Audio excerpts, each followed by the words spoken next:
తెలియజేసుకుంటున్నాం। ఈ రోజు బడుగు బడిన వర్గాలకు మనం వేదిక పంచుకుంటున్నాం। మన బిడ్డలు విద్యావంతులు అయినారు అంటే మనకు స్వాతంత్రం ఎప్పుడో 1945లో వస్తే మనకు స్వాతంత్రం వచ్చింది। అన్న నందమూరి తారక రామారావు గారు పార్టీ పెట్టిన తర్వాత నా బడుగులను దగ్గర చేర్చుకున్న గొప్ప వ్యక్తి, సూర్యచంద్రులు ఉన్నంతకాలం మరవలేని నాయకుడు అన్న నందమూరి తారక రామారావు గారు।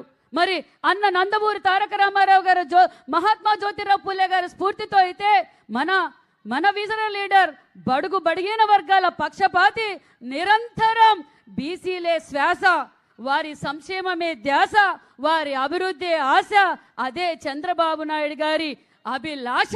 ఎందుకంటే చంద్రబాబు నాయుడు గారు అధికారంలోకి వచ్చాక 14-19 రాష్ట్రం విడిపోయినా బడుగు బడిహీన వర్గాల హక్కులు చేర్చుకున్న ముఖ్యమంత్రి మన మాన్యశ్రీ చంద్రబాబు నాయుడు గారు। గత 5 సంవత్సరాల్లో నా బడుగు బడిహీన వర్గాలని చెప్పి ఓటేయించుకొని జనాభాలో అర్ధ భాగం ఉన్న మన బీసీల ద్రోహి ఆ జగన్మోహన్ రెడ్డి అనే విషయాన్ని మీకు తెలియజేస్తున్నాం। ఏదైతే మన 14-19లో ముఖ్యమంత్రి గారు విజనరీతో పెట్టిన సంక్షేమ పథకాలన్నీ రద్దు చేసి బీసీలను మోసం చేసి బీసీలతో ఓటేయించుకొని ఈరోజు బడుగు బడిహీన వర్గాల ద్రోహి ఆ జగన్మోహన్ రెడ్డి గారు। మరి మనం అధికారంలోకి వచ్చాం। ఎన్నికల సమయంలో మన మాన్యశ్రీ ముఖ్యమంత్రి చంద్రబాబు నాయుడు గారు ఒకటే చెప్పారు, నా బడుగు బడిహీన వర్గాలని ప్రతి ఇంటి నుంచి ఎంటర్ప్రైనర్ని తయారు చేస్తా, ప్రతి ఒక్క విద్యార్థిని విద్యావంతులు చేసి దేశ విదేశాలకు పంపిస్తా, నా బాధ్యత అని చెప్పారు।